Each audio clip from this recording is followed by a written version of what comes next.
దేవునికి మహిమ కలుగును గాక. ఆమేన్. హల్లెలూయా. మంచిది. 2 కొరింథీ పత్రిక 13వ అధ్యాయము 12వ వచనం. 13వ అధ్యాయము 2 కొరింథీ పత్రిక 13వ అధ్యాయము 12వ వచనం. పవిత్రమైన ముద్దు పెట్టుకొని ఒకరికొకరు వందనములు చేసుకొనుడి. ఆమేన్. చిన్న మాట ప్రార్థన చేసుకో. ప్రేమగల మా కన్న తండ్రి యేసయ్యా, నీకు వందనాలు, కృతజ్ఞతాస్తుతులు మా తండ్రి. మీరు ఇచ్చిన లేఖన భాగాన్ని బట్టి నీ కృతజ్ఞతాస్తుతులు. లేఖనాన్ని విరవండి ప్రభువా. లేఖనము చాటున మీరు దాచి ఉంచిన మీ మనసులో ఉద్దేశించుకున్న మేము సంపూర్ణ సిద్ధి పొందటానికి ఈ భూమి మీద నీ అనాది సంకల్పంలో మా ఎడలను పెట్టుకున్న ఆశ, కోరిక, దానికి తగినట్టుగా నిర్ణయమైనటువంటి పని సంపూర్ణంగా చేసి నీ సంతోషం పరిపూర్ణమవునట్లుగా మా ఉంచగా నీ కృప ద్వారా ప్రయాసపడి ఆ పని జరిగించు. సంపూర్ణ సిద్ధి పొంది నీ కృపలో నీ చిత్త ప్రకారం నిర్ణయింపబడ్డ ప్రతి ఒక్కరిని సంపూర్ణులుగా చేసి వారు మేమంతా కలిసి ధైర్యముగా క్రీస్తు న్యాయపీఠాన్ని ఎదుర్కొని బడా మంచి దాసురాలని చెప్ప నీ చేత మెప్పు, ఘనత, మహిమ, బహుమతులు అందుకొని నిత్యత్వంలో ప్రవేశించి గొర్రెపిల్ల పెండిలో పాలివారమై వధువులో నువ్వు నిర్ణయించిన ఉన్నత స్థానంలో నిలచి యుగ యుగాలు నీతో కలిసి ఆ అత్యున్నత సింహాసనం మీద ఆసీనులమై వధువులో నువ్వు నిర్ణయించిన ఉన్నత స్థానంలో నిలచి యుగ యుగాలు నీతో కలిసి నిత్య రాజ్య పరిపాలన చేసి నిన్ను మహింపరుచుకునే ధన్యత కలుగునట్లుగా మా ప్రభువా, నాతో మాతో అందరితో నీవే సూటిగా తేటగా స్పష్టంగా మీరు మాట్లాడండి. మీరు ఉద్దేశించుకున్న సంగతులు మీ పక్షం వహించిన మీ దాసు నోట ఉంచి మీ దాసుని మీ సిలువ చాటును మరుగుపరిచి మీ దాసు నోటిని మీ నోటి బోరగా చేసి బలమైన వాక్శక్తినిచ్చి మా అందరితో మీరు మాట్లాడుతున్నప్పుడు మా అందరికి వినగలిగిన చెవును, గ్రహించగల మనసును, లోబడు హృదయాన్ని, వాక్యానుగుణంగా జీవించే కృపను, హృదయ సున్నతిని, దిద్దుబాటు మనసును, నేర్చుకునే శుభగుణ లక్షణమును, నిత్యత్వము చేరు పర్యాంత వరకు నిత్యం నీ పాద సన్నిధిలో శిష్యరికము చేసే కృప, శిష్యులైన సేవక గణముగా తీర్చిదిద్దబడి ఘనమైన నీ సేవకై రహస్యమందు మొదటిగా నీ చేత అభిషేకించబడి ఆ పిదప సంఘం ఎదుట హస్త నిక్షేపణ పొంది భూదిగాంచల వరకు ప్రభా సాగిపోయి ప్రతి ఒక్కరిని సత్యంలో ప్రతిష్ఠిస్తూ సత్యం నిమిత్తమైన సంఘాలు కడుతూ సత్య స్థాపన చేస్తూ సార్వత్రిక సంఘ సంస్కరణలో పాలివారమే నీ చిత్త ప్రకారం ప్రభు మా ఉంచులో మేము నిలిచి నువ్వు నిర్ణయించిన పని సమర్థవంతంగా చేస్తూ సర్వసంపూర్ణ సత్యం అందరికీ ప్రకటిస్తూ ప్రభు నీ నిర్ణయం చొప్పున నీ పని జరిగించి నీ నామాన్ని ఘనపరచుకోవడానికి కూడా కృపను దయచు. ఆ రీతిగా మాకు బోధించండి అయ్యా. నీకు వందనాలు, కృతజ్ఞతాస్తుతులు తండ్రి. ఉపదేశాన్ని అడ్డగించాలని ప్రయత్నం చేస్తున్నది దుష్టుడు, వాటి దోతలు, చీకటి అంధకార శక్తులు, మరే ఇతర దేవీ దేవతలు, కుల సంబంధమైన దేవీ దేవతలు, దేవుళ్ళు, వాటి ఎదుట పూజలు, హోమాలు, యజ్ఞాలు కానీ మొక్కుబళ్ళు, దాన్ని బట్టి అవి చేస్తున్న దాడులు కానీ వశీకరణ లేదా చిల్లంగి బాలమని చాతపడి క్షుద్ర పూజలకు సంబంధించి అవి ఎంత ప్రమాదకరమైన వారు అనుకోవచ్చు. ఇవి ఇంత ప్రమాదకరమైన ప్రయోగిస్తున్న వీరికి ఏమీ గాటలేదు అనుకోవచ్చు. కానీ నీ మహాపునరుత్థాన శక్తి, సిలువ రక్తపు కంచె, రక్షణ కంచె, అగ్ని కంచె, నీ కాపుదల భద్రతే కాపాడుతుంది. ఈరోజు కూడా అదే కాపుదల మాకు అనుగ్రహించమని ఆ దాడి పూనుకుంటున్న వాటన్నిటిని కూడా వాటి ప్రభావించడాన్ని యేసునామమున నీ మహాపునరుత్థాన శక్తి ద్వారా నీవు నాకు ఇచ్చిన అధికారం చొప్పున సిలువ రక్తాన్ని బట్టి మేమంతా కలిసి వాటి ప్రభావాన్ని బంధిస్తున్నాం, నిత్య నరకంలోకి విసిరి కొడుతున్నాం. ఇప్పుడే అక్కడ యేసునామమున వాటి ప్రభావం లయమైపోవునుగా. గొప్ప కార్యాలు జరిగించండి నా చుట్టూరు, మా చుట్టూరు, ఈ ప్రార్థనలోకి పిలుస్తున్న ప్రతి ఒక్కరి చుట్టూరు, ఇక ముందు ఈ వీడియో ద్వారా వాక్యం విని ప్రార్థనలోకి పిలుస్తున్న ప్రతి ఒక్కరి చుట్టూరు కూడా వారికి, మాకు, మేమున్న గృహాలు, కాలనీ, గ్రామం, పట్టణం, రాష్ట్రం, దేశం సమస్తం చుట్టూరు సిలువ రక్తపు కంచె, రక్షణ కంచె, అగ్ని కంచెనమే నీ మహిమేగా నీ జ్ఞాపకం చేయబడి సమస్తంపై ఆవరింపచే. యెషయా 51:16 ప్రకారం నీ చేతి నీడలో జ్ఞాపకం చేయబడి సమస్తాన్ని దాచిపెట్టు. 34వ కీర్తన 7, 91వ కీర్తన 11, 12, 2 రాజుల 6వ అధ్యాయం 16, 17 ప్రకారం నీ దేవదూతలను అగ్ని వంటి రథముల సైన్య సమూహాన్ని జ్ఞాపకం చేయబడ్డ సమస్తం చుట్టూ కావలిగా ఉంచు. నీ కనుదృష్టి ముఖ కాంతి తేజం అని వెలుగు సన్నిధి కాంతి మాపై ప్రకాశింపచే సర్వోన్నతుని శక్తి అయా జ్ఞాపకం చేయబడు సమస్తమును కమ్మునుగాక. జ్ఞాపకం చేయబడు సమస్తం ఒక సీనాయి పర్వతంగా చేసి స్తుతి సింహాసనాసీనుడు అయి ఉండి నీలోంచి ప్రభువు నలుదిక్కులకు యేసు నామములో ప్రబలిల్లి వెళ్ళునుగాక. నీ చిత్తానికి వ్యతిరేకంగా మా కంటికి కనబడకుండా మమ్మల్ని ఏదో చేయాలని ప్రయత్నం చేస్తున్న ప్రతిదీ దహించు అగ్నిగా దిగివచ్చి యేసు నామములో నీవు వాటి ప్రభావం లయపరచుదువుగాక. అలాగూ జరిగించినందుకు యేసయ్యా నీకు కృతజ్ఞతాస్తుతి ఘనత మహిమ ప్రభావాలు చెల్లిస్తున్నాం. గొప్ప కార్యాలు జరిగించి నీ చిత్తం నెరవేర్చును మాత్రం మహిమ పొందమని దేవాన్ని పక్షం వహించిన నేను ఎంత బలహీన నీకు బాగా తెలుసు. నీ మీదే అనుకున్నానయ్యా, నీ కృప మీద ఆధారపడ్డాను. నాలో నువ్వు కోరుకున్న పరిశుద్ధతను ఆశిస్తూ నా సమస్త అవిధేయతల అతిక్రమ దోషాలు పాప దోషాలు ఆజ్ఞాతిక్రమలు క్షమించు. సిలువ రక్తంలో నన్ను కడిగి పవిత్రపరచు. శుద్ధ జలంలో నన్ను కడిగి దేవ సమస్త కీడు అపవిత్రత దేవ ఏదున్న కొట్టివేయి. యానాది దేవా నీ ఆనంద తైలాభిషేకం నాపై ఇంకనూ గొప్పగా ఉంచి పరిశుద్ధాత్మాగ్నిలో నన్ను పుట్టమే శుద్ధ సువర్ణంగా మార్చి పరలోక శుద్ధ సువర్ణ తైలం నా నిత్యం ఇంకనూ గొప్పగా ఉంచి మత్తయి 10వ అధ్యాయం 1 వచనం 7, 8, 20 వచనం ప్రకారం యెషయా 51, 16 ప్రకారం అపోస్తుల కార్యం 4వ అధ్యాయం 27 నుంచి 37 వచనం ప్రకారం నీ కృప నాకు దయచేయి. ఎహెజ్కేలు గ్రంథం 2వ అధ్యాయం 1, 2 వచనం ప్రకారం నన్ను మమ్మల్ని నీ ఆత్మచేత నింపి చక్కగా నిలబెట్టి మాతో ముచ్చటించాను. ఇర్మియా 1వ అధ్యాయం 9, 10, 18, 19 వచనం ప్రకారం నీ కృప నాకు దయచేయి. నీవే నాతో మాతో అందరితో మాట్లాడమని నీవిచ్చిన లేఖన భాగాన్ని బట్టి నీ కృతజ్ఞతాస్తుతులు చెల్లిస్తూ ఉపదేశాన్ని నన్ను మమ్మల్ని చేతులకు అప్పచెప్పుకుంటూ వాతావరణాన్ని మీ స్వాధీనం తీసుకో, కరెంట్ని మీ స్వాధీనం తీసుకో, సమాజాన్ని ప్రజలను పసివారి మూల పెద్దలు అందరినీ స్వాధీనం తీసుకొని దర్శించు, క్షమించు, రక్షించు, నీ కృపలో వర్ధలు చేసి ఆశీర్వదించమని యేసు నామములో ప్రార్థించి 2 తిమోతి 1వ అధ్యాయం 12 వచనం ప్రకారం ప్రార్థనలు ఏకీపిస్తున్న వారిని సమాజ సమస్తాన్ని చేతులకు అప్పచెప్పు ప్రార్థించి సమస్తం పొందుకొని నేను మహిమపరుచుకుంటున్నావు మా తండ్రి. ఆమేన్, ఆమేన్, ఆమేన్. అందరికీ వందనాలు. ప్రభు అయిన యేసయ్య నామాన్ని బట్టి నా ఈ మాటలు వింటున్న వారికి, సమకూడిన వారికి, వీడియో ద్వారా వింటున్న వారికి, ఇక ముందు వినబోతున్న వారికి కూడా ప్రభు అయిన యేసుక్రీస్తు వారి పేరట నా హృదయపూర్వకమైన వందనాలు. అందరికీ వందనాలు. మంచిది, దేవునికి మహిమ కలుగును గాక. హల్లెలూయా. ప్రార్థన చేస్తూ ఉన్నప్పుడు ఎవరో వారి హృదయ స్పందన నాకు అర్థమవుతూ ఉంది. ఇలాగింత సుదీర్ఘమైన ప్రార్థన మా ఏ దైవజనులు చేయరు కదా, ఈయన ఎందుకు చేస్తూ ఉన్నాడు, ఈ ప్రార్థన కరెక్ట్ కాదేమో అని. కరెక్ట్ కాదనుకుంటే ప్రార్థనలు ఏకీపించవద్దు, దయచేసి పక్కెళ్ళిపోవచ్చు.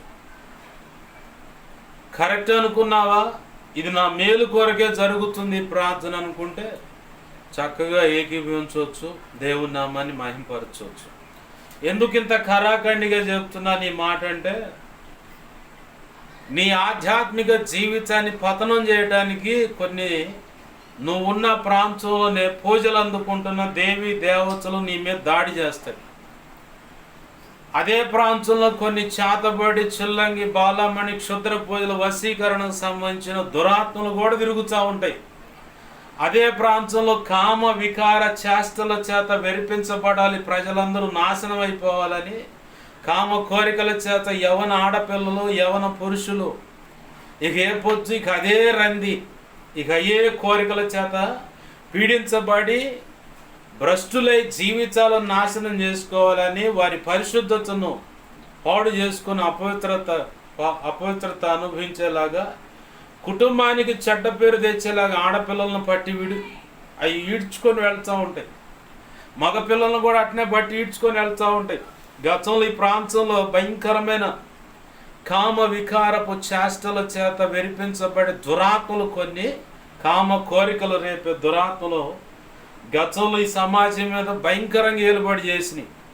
ప్రభు యొక్క మహా ఉచిత కృప, తన సంకల్పంలో ఏర్పరచుకుని ఈ పరిచర్ను బట్టి ఈ అల్పుడితో పాటు జత చేసినటువంటి కొంతమంది అల్పులను కూడా ప్రభు ఇదే ప్రాంతంలో ఇదే ఇంటి ముందు 3 రోజులు నవంబర్ మాసంలో 2024 నవంబర్ మాసంలో 3 రోజులు కోటాల్లో ఆ దురాత్మలన్నిటినీ ఈ ప్రాంతంలో భయంకరంగా ఉన్నటువంటి కొన్ని చీకటి శక్తులను ప్రభు లయపరిచాడు. అంటే లయం అంటే నామరూపాలు లేకుండా తొలగిపోవటం అన్నమాట. అలాగ ప్రభు చేశాడు. మేము అనుకోవచ్చుగా మాకేం పనిలా అని, అందరి క్షేమాభివృద్ధి కలగాలని, ప్రతి కుటుంబంలో ఆశీర్వాదం కలగాలని. అనారోగ్యం కలుగు చేసే కొన్ని దురాత్మలు ఉంటాయి,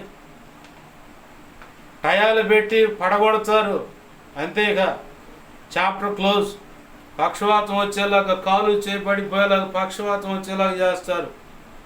అప్పుడు లబో జీపాన్ని కొట్టుకోవాలా. టైం దాటిపోతే శవం అయ్యి ఆ శవం మీద పడి ఇక మోర్ను మొచ్చుకోవాలి, అయ్యో ఇట్ట జరిగింది ఏందని. దైవజనుడి ద్వారా అయినా కుటుంబ సభ్యుల ద్వారా అయినా ఏదైనా ఒక సుదీర్ఘమైన ప్రార్థన జరుగుతుందంటే అది మేలుకే. ప్రార్థన అంటే చేదర విసుగు, ఏందింతసేపు ప్రార్థన అని విసుక్కునేవాడికి సైతాను గడు నెత్తి మీద కూర్చున్నాడు, ఆ వ్యక్తి మీద. స్త్రీ అయినా పురుషుడైనా సరే, నువ్వు సేవకురాలువైనా సేవకుడు అయినా సరే, ఇంతసేపు ప్రార్థన ఏందంటే మాత్రం వాడు ఖచ్చితంగా నీ నెత్తి మీదే ఉన్నాడు, ఇంకెక్కడో లేడు. ఎందుకంటే నువ్వు మోకరిస్తే దేవుడుగా విలువ వస్తాడు, నువ్వు మోకరిస్తే దురాత్మల బారిపోతాయి, నువ్వు మోకరిస్తే దేవుని పని జరుగుద్ది, నువ్వు మోకరిస్తే ఆత్మలు రక్షించబడతాయి, నువ్వు మోకరిస్తే పడిపోయిన యొక్క బలిపీఠాలు కట్టబడతాయి, నువ్వు మోకరిస్తే బలహీనపడ్డ జీవితాలు వెలిగించబడతాయి. అంటే నేనేం చేయట్లేదు కంటే నువ్వు ప్రార్థిస్తున్నావుగా, కదలాల్సిన ఆయన కదులుతున్నాడుగా, జరగాల్సిన పని ఇక్కడ జరుగుతుందిగా. అది ససేమిరా సైతాన్ గాడికి నచ్చదు. నచ్చనప్పుడే ఎవరినో ఒకరిని కదిలించి ఇలాగా మనసులో కొన్ని తప్పుడు అభిప్రాయాలు కలిగి చేస్తూ ఉంటాం. ఆ తప్పుడు అభిప్రాయాలను బట్టి ఇక చిన్నగా బిళ్ళబీటుగా అంతే పడిపోతారనమాట. ఇక ప్రార్థన లేదు, వాక్యం ఏదో నా కుటుంబం కోసం నా కోసం ప్రార్థన చేసుకుంటే చాలు అనుకుంటారు. 1 తిమోతి పత్రిక 2వ అధ్యాయం చెబుతుంది, అన్నిటికంటే ముఖ్యంగా నా పెళ్ళాము, నా భర్త, నా పిల్లలు, మా అత్త, మా నాన్న, మా మావయ్య, మా అమ్మ, మా బావమరిది, మా చెల్లెలు, మా అక్క, మా బావ, మా పెదయ్య, మా పెద్దమ్మ, చిన్నమ్మ, చిన్నయ్య, ఈ సెక్షన్లు ఏమి లేదు. అసలు వాళ్ళని తీసి పక్కన పెట్టు, వాళ్ళందరి కాదు. అన్నిటికంటే ముఖ్యంగా మనుషులందరి కోసం అంట ప్రార్థన చేయాల్సింది.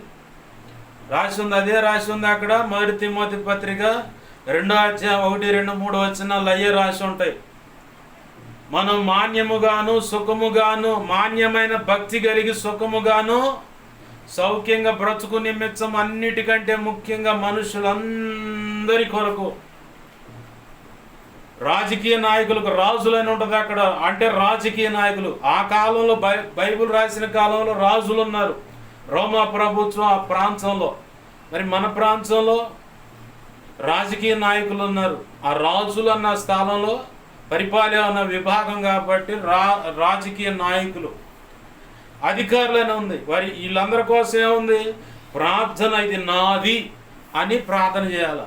విజ్ఞాపన, నా బాధ్యత, వీరందరి కోసం ప్రార్థన చేయాలని. యాచన అని ఉంటుంది, అంటే అడుక్కోవటం. భిక్షాటన చేసేవాళ్ళు అంటే అడుక్కునే వాళ్ళని చూస్తాం. రోడ్డు మీదకి వచ్చి ప్రాణం విసుగు పుట్టించి తన్ను తిన్నవాళ్ళు కూడా చూశాను నేను. వాడు మంచి మెంటల్లో ఉంటాడు, వచ్చి అక్కడికే వచ్చి అయ్యా అయ్యా అని చెప్పని గందరగోళం చేసి తన్నులు తిన్నవాళ్ళు కూడా, చెప్పు దెబ్బలు తిన్నవాళ్ళు కూడా ఉన్నారు. నేను నా కళ్ళతో చూశా. అట్లా అడగగానే రూపాయికి 10 రూపాయలు ఇచ్చిన వాళ్ళని కూడా తీసుకున్నవాళ్ళు, అడుగు తీసుకొని పోయిన వాళ్ళని కూడా చూశాను నేను. కానీ వాళ్ళకి అట్లా యాచన అంటే అడుక్కోవటం. దేవుని సన్నిధిలో కూర్చొని వేరొకరి కోసం మనం యాచించటం, అయ్యా వాళ్ళ విషయంలో నువ్వు కార్యం జరిగించు అని చెప్పారు.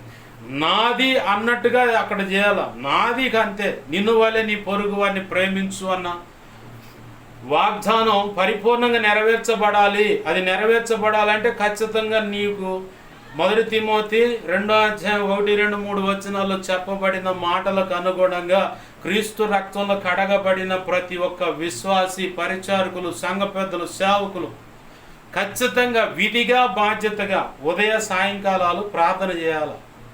అందుకే ఆ 16 అంశాల ప్రార్థనా పత్రానికి చేసింది. దాని ద్వారా తెలియని ప్రార్థనలు తెలుసుకొని నేర్చుకుంటారని. అదే ప్రార్థన టక టూకీగా చదివితే 5 నిమిషాలు చేయొచ్చు, అరగంట చేయొచ్చు, గంట చేయొచ్చు, 3 గంటలు చేయొచ్చు, 5 గంటలు చేయొచ్చు. అలాగ ప్రభు కృపను బట్టి నేను చేసిన సందర్భాలు ఉన్నాయి కాబట్టి చెబుతున్నా. ఈ ప్రార్థన అంటే విసుగు కలిగిన వారికే ఈ చీదరలు ఇవన్నీ వచ్చేవి. సైతాన్ గాడి దగ్గర వీళ్ళు ఏజెంట్లుగా పనిచేస్తున్నారని వాళ్ళు గుర్తించాలి. ప్రార్థన చేయకపోతే పాపమే, ప్రార్థన చేయకపోవటం పాపమే. వాక్యం చదవకపోవటం, చదువు ఉండి కూడా వాక్యం చదవకపోయినా పాపమే. చదువు లేకపోతే వాక్యం వినాలన్న ఆ రంది, ఆ తపన లేకపోయినా పాపమే. ఏంది ప్రభు బల్లో చేయేస్తున్నాను, నా ఇష్టం వచ్చినట్టు గంగిరె దూరేగినట్టు ఊరేగుతానంటే కుదరదు. అక్కడ రేపు పొద్దున తోలు తీస్తాడు, ఒక్కొక్కడికి పగిలిపోద్ది అన్నమాట, మామూలుగా ఉండదు. హెబ్రీ పత్రిక 2వ మాట రాసి పెట్టాడు. ఇవాళ పగలెందుకో ప్రభు చదవమంటే చదువుతా కూర్చున్నా. అక్కడ ఒక మాట రాసి ఉంటుంది, మనము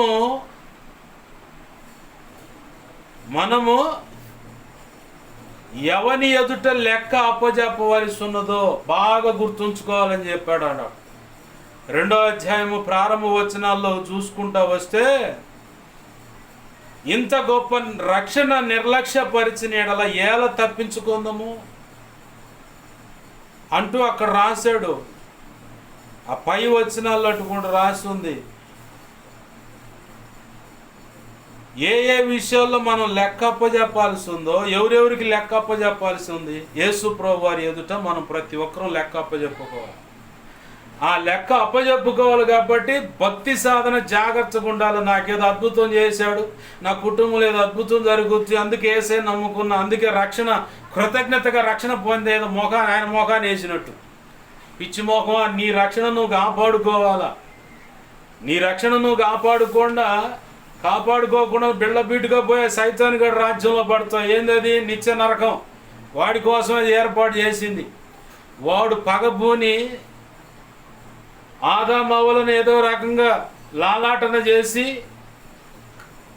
కళ్ళబొల్లి మాటలు చెప్పి మాయ చేసి వాళ్ళని ఆజ్ఞ అతిక్రమమైన పాపంలో పడేసి వాళ్ళ ద్వారా వచ్చే సంతతం మొత్తం నా బిడ్డలుగా చేసుకోవచ్చు అని నేను పక్కా ప్లాన్ వేసి వాళ్ళని పడగొడితే, ఆ మధ్యకాలంలో కొంతమందిని భక్తి పరులు నిలబెట్టి ఏదో వాళ్ళ మార్గంలో లాక్కుండా కొంతమందిని, ఆ తర్వాత జలప్రళయం వచ్చి తర్వాత నోవా కుటుంబాన్ని కాపాడి, ఆ తర్వాత మళ్ళీ అబ్రహాం అని, ఇస్సాకు అని, యాకోబు అని, యోసేపు అని ఇట్లా పట్టకొచ్చుకోండు. మోషేని తెచ్చి ధర్మశాస్త్రాన్ని పెట్టిండు. దాన్ని బట్టి అన్నది లాక్కుందని కూడా కొంతమంది లాగాను, కొంతమంది అటు పోయారు. మళ్ళీ అటు చేసి ఇటు చేసి ప్రవక్తలను, సేవకులను, న్యాయాధిపతులను, రక్షకులను నిలబెట్టాను. అట్ట కూడా దొరకకుండా కొంతమంది కాజేసాను. యేసయ్య తక్కువడు కాదు. చివరికి ఎట్టోకట్ట ఇక వీళ్ళని అతిక్రమనే దోషంలోకి, ఆజ్ఞ అతిక్రమనే పాపంలోకి లాక్కొని పోతే 400 సంవత్సరాలు నిర్మానుషంగా అసలు దేవుడు మాట్లాడిన ప్రాంతం అది. దేవుడే మాట్లాడిన రోజులు 400 సంవత్సరాలు అట్ట గడిచిపోయేలా చేశాను. అయినా కానీ ఈయనే వచ్చి కూర్చుండే ఏకంగా. ఆయనే యజ్ఞ పశువై శిలువ మీద ప్రాణం పెట్టి వీళ్ళందరికీ విముక్తి అన్నాడు. ఆ విముక్తి అనే వాళ్ళని కూడా కొంతమందిని పోకుండా ఆపాను, కొంతమంది పోయిన వాళ్ళు చిన్నగా జడగొట్టి నా మార్గంలో తిప్పుకుంటున్నాను. అయినా కానీ వీళ్ళు ఏడబాతుకునేస్తారు, మాయదారి సంతారి సైతాన్ గాడు అనుకోండి. నీ బొట్టోడు నా బొట్టోడు ఎవరో ఒకరు నడుపు బిగించి మోకాళ్ళు వేస్తే ఆయన పని జరుగుతుంది. అది కూడా జడగొట్టాలి వాడు, ఎందుకంటే వాడికి సమయం కొంచెమేనని. ఇది అంత్యకాలం, ప్రభు రాకడకు సమీపించిన కాలం ఇది.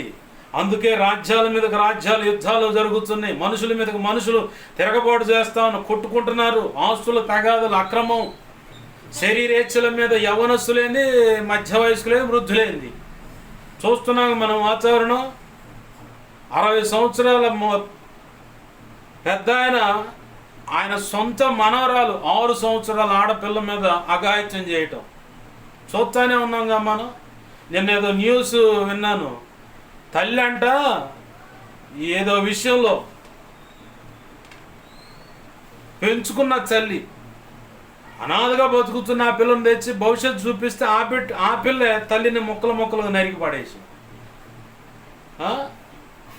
భయంకరమైన రోజులు ఈ రోజులు ఎలా ఉంటాయంటే శారీరక సుఖం కోసం ఎంపర్లాడతారు. ఎంపర్లాడటం అంటే ఎక్కడ దొరుకుతుంది, అది ఎక్కడ దొరుకుతుంది, ఏ రీతికైనా సరే దాన్ని సంపాదించుకోవాలి, అనుభవించాలి.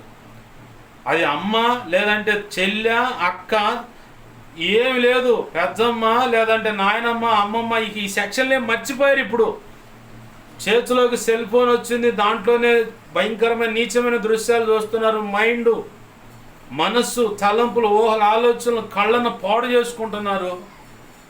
ఏ ఆడపిల్లను చూసినా అది చెల్లి కావచ్చు, అక్క కావచ్చు, అమ్మ కావచ్చు, అత్త కావచ్చు, పెద్దమ్మ చిన్నమ్మకి సెక్షన్ ఏం లేదు. ఆడగూతురు అయి ఉంటే చాలు ఇక కామ వికారపు కోరికల చేత అలానే చూస్తా. నేత్రాశ అంటారు కదా, లోకం ఇంకో సామెత ఉంది. చూపులతోని వీడు అనుభవిస్తాడరా అని చెప్పని లోకంలో అనుకుంటా ఉంటారు. నేను లోకంలో ఉన్నప్పుడు అవి విన్నాలే. ఇప్పుడు అలాంటి పరిస్థితి కాస్త దాటిపోయి ఏదో ఒక రకంగా అగాచ్యం చేసి మరి పాపం చేయడానికి తెగబడుతున్న మగవాళ్ళలో ఉండే కోరికలు ఇలా ఉన్నాయి. ఆడపిల్లలేం తక్కువ తినలా, వాళ్ళు కూడా అట్లనే ప్రయాణాలు చేస్తూ ఉన్నారు. ఇది అంత్యకాలం అంటే ప్రమాదకరమైన పరిస్థితులు. భక్తి సాధన కష్టమే, ప్రార్థించే వారు కూడా ఎక్కడో అరాకొర కనపడతారు. వాళ్ళని ఎట్టన్నా కానీ బిళ్ళ బీటుకు పడేయడానికి కూడా ప్రయత్నం చేస్తాడు. ఖచ్చితంగా అపవాది ఖచ్చితంగా ప్రయత్నం చేస్తాడు. నువ్వు ప్రార్థన చేస్తా ఉంటే నీ తల్లి విసుక్కోవచ్చు, నువ్వు ప్రార్థన చేస్తా ఉంటే నీ తండ్రి విసుక్కోవచ్చు, నువ్వు ప్రార్థన చేస్తా ఉంటే నీ భర్త వ్యతిరేకం అవ్వచ్చు, నువ్వు ప్రార్థన చేస్తా ఉంటే నీ భార్య ఏంది పద్దాకల మాకు ఇంట్లో కొంపలో దరిద్రం అంటూ ఉంటారు. నువ్వు ప్రార్థన చేస్తూ ఉంటే పక్కన ప్రార్థనకి వెళ్ళేవాళ్ళే మాకేందయ్యా ఈ శోధన, పద్దాకల తలనొప్పి భరించలేకపోతున్నావు. మరి నువ్వు దేవుని సన్నిధికి వెళ్ళి ఏం నేర్చుకుంటున్నావు? పద్దాకలు ఈ శోధన అనేది నేర్చుకుంటున్నావా? అంటే నువ్వు దేవుని సన్నిధికి వెళ్ళి దేవుని వాక్యం వినట్లా సేవకుడు ఎదుట హాజరవుతున్నావు, సంఘంలో సభ్యుడిగా కనపడుతున్నావు, వాక్యం మీద విన్నట్టుగా కనపడుతున్నావు. ఏదో 2 ముక్కలు అందితే అవి తీసి పాస్టర్ గారి మోకాన్ని ఇసిరి ఆ మందిరం గడప దాడుతుంతో ఇసిరి నీ దగ్గరే ఉంచుకొని ఇసిరి కొట్టి మెలకుండా వస్తున్నావు. మళ్ళీ ఇంటికి వచ్చి యథా రాజా తదా ప్రజ. అందుకే దైవజనులు అన్న మందిరంలో ఉంటేనే పావురం అంట, ఇంటికి వచ్చేనే కాకి అంట. ఇక ఏమి లేదు, ఆ నోటికి అదుపేముండదు, నీచమైన మాటలు వస్తూ ఉంటాయి. మళ్ళీ భాషలు మాట్లాడుతూ ఉంటారు. చాలామంది చూసాను నేను, భాషలు మాట్లాడే వాళ్ళని కూడా కడుపులో ఎంత పగబెట్టుకున్నారు నేను చూశాను కొంతమందిని. భాషలు మాట్లాడుతారు. మళ్ళీ సేవకులని నెత్తి మీద నూనె భయపడింది, కడుపులో భయంకరమైన కుట్ర పెట్టుకొని బలిపీఠం మీద నిలబడి వాక్యాలు అందిస్తున్న వాళ్ళు నేను చూశాను. ఇప్పుడు ఆ పరిచయం చేస్తానే ఉన్నవాళ్ళు సేవకులు ఉన్నారు. అంటే ఇది ఎందుకు దేనికి మూలం అవుతుందంటే సైతానికి ముద్దుపీటలు అయిపోతున్నారు వీళ్ళంతా. ఈ అంత్యకాల రోజులు అన్నమాట చాలా ప్రమాదకరమైన రోజులు. ప్రకటన గ్రంథం ప్రకారము మత్తయి సువార్త 24వ అధ్యాయంలో యేసయ్యను అడిగారు శిష్యులు, నీ రాకడకు సూచనలు ఏంటయ్యా అని అక్కడ రాసి ఉంటుంది. అక్కడక్కడ భూకంపాలు వస్తాయి. మనకు దగ్గరలో ప్రకాశం జిల్లాలో వచ్చింది మొన్న మధ్య, ఒక మేడ అంతే కూలింది. ఏది ఇంకా ఆయా ప్రాంతాల్లో భూకంపాలు వస్తూనే ఉన్నాయి, కరువులు వస్తూనే ఉన్నాయి, కొత్త తెగుళ్ళు వస్తూనే ఉన్నాయి. ఇప్పుడు మళ్ళీ ఇందాక ఒక న్యూస్ చూశాను, భారత్ లాక్డౌన్ అంట. మళ్ళీ కరోనా ఎఫెక్ట్ అవుతుందో మరి కొత్త వైరస్ వస్తుందని తెలియట్లేదు. ఏంది రాజ్యం మీదకి రాజ్యం దండెచ్చి దొమ్మికి వెళ్ళిపోతుంది. ఇప్పుడు పాకిస్తాన్ భారతదేశం పరిస్థితి ఏంది? అయ్యే రష్యా ఉక్రెయిన్ పరిస్థితి ఏంది? ఇజ్రాయెల్ మీదకి హమాస్, గాజా, పాలస్తీనా, అరబ్ దేశాలు 12 దేశాలు ఉన్నాయి. ఇజ్రాయెల్ సంతానం 12 రాజులు, 12 దేశాలు అయ్యి. ఆ 12 దేశాలు కాకుండా ఇజ్రాయెల్ దేశం అంటే గిట్టనోళ్ళు కూడా రహస్యంగా 10 దేశాలు, మొత్తం 22 దేశాలు కలిసి ఇజ్రాయెల్ దేశం మీద దాడి చేస్తూ ఉన్నాయి, యుద్ధం చేస్తూ ఉన్నాయి. మరి ఇది రాజ్యం మీద రాజ్యం వెళ్ళటం కాదా? ప్రభు రాకడకు సూచనలు ఇవి, వింతైన పోకడలు. మొన్న మధ్య ఒక న్యూస్ విన్నాను, మాకు అబ్బాయిలు వద్దని చెప్పని 2 ఆడపిల్లలు పెళ్లి చేసుకున్నారు. 2 ఆడపిల్లలు కలిసి పెళ్లి చేసుకున్నారు. ఇది ఆల్రెడీ అమెరికాలో మొదలైంది. మగపిల్లలు పెళ్లి చేసుకోవటం, ఆడపిల్లలు పెళ్లి చేసుకోవటం. ఏంది ఒకడైతే హిజ్రాని పెళ్లి చేసుకోవటం.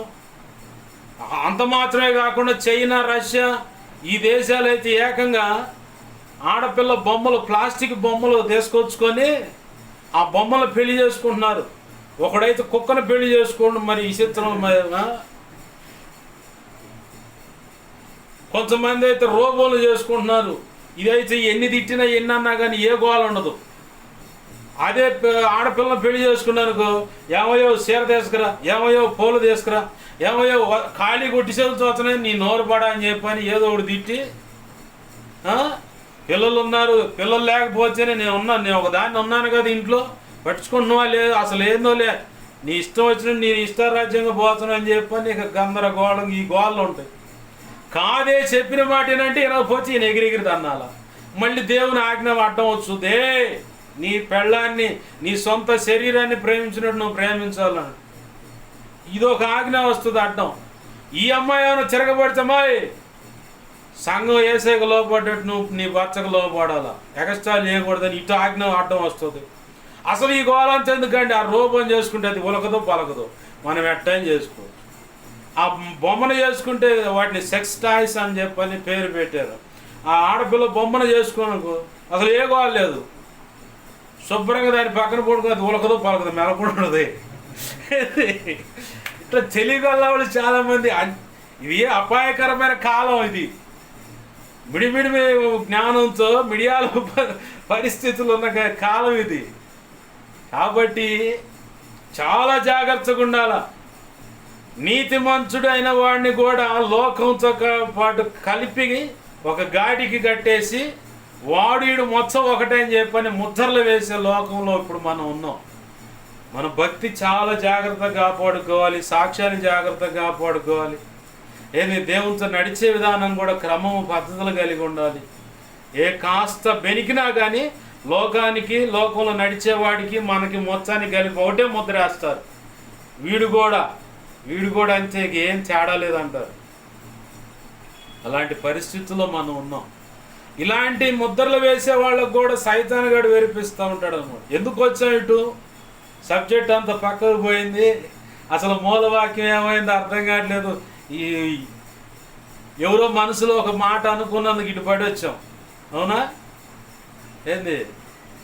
జాగ్రత్తగా ఉండాలి. ఏదైనా ఇప్పుడు మూలవాక్యమైనా కాకపోయినా ఇవి కూడా విలువైన సందర్భాలే, విలువైనటువంటి సమాచారమే. జాగ్రత్త కలిగి ఉంటే మేలు. ఇవాళ ఎవరిని నమ్మటానికి లేదు. భయంకరమైన పరిస్థితుల్లో మనం బ్రతుకుతున్నాం. భక్తి సాధన విషయంలో చాలా జాగ్రత్తగా ఉండాల. చాలా అంటే చాలా జాగ్రత్తగా ఉండాలి.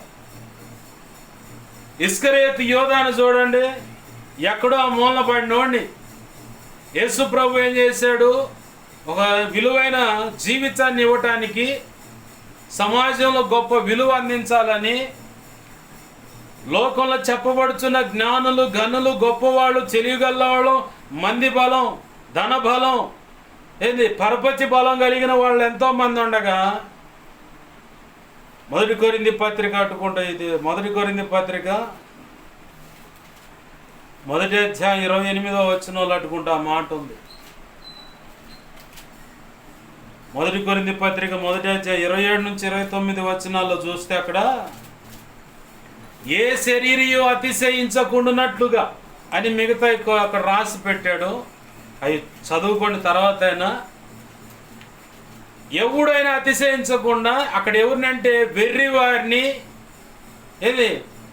జ్ఞానం లేని వాళ్ళని, తృణీకరించబడిన వారిని, హీనంగా చూసేవారిని, అసలు సమాజంలో వీళ్ళకి అసలు కొంత కాకపోయినా కొంతైనా గౌరవం అనేది లేనటువంటి వ్యక్తులను తీసుకొచ్చి ప్రభు తన పక్షంగా నిలబెట్టి ప్రయోజకులుగా చేసి శ్రేష్టమైన తరఫీదు ఇచ్చి కృపవరాలు ఇచ్చి తాను అనుకున్నటువంటి తన సంకల్పంలో నిర్ణయించినటువంటి అపోస్తులత్వాన్ని కూడా ఇచ్చి అపోస్తులుడికి కావలసిన సర్వ అధికారాలు కూడా అనుగ్రహించి దేవుని పక్షంగా ఆయా ప్రాంతాలకు నడిపించి దేవుని మాటలు అందించి అనేకులు రక్షణలోకి తెచ్చి వీళ్ళ ద్వారా అనేక అద్భుతాలు జరిగించి ఇస్కరియోతు ద్వారా దేవుని యేసు ప్రభువుని పట్టించినటువంటి ఇస్కరియోతు యోధా ద్వారా కూడా ఈ అద్భుతాలు జరిగాయి.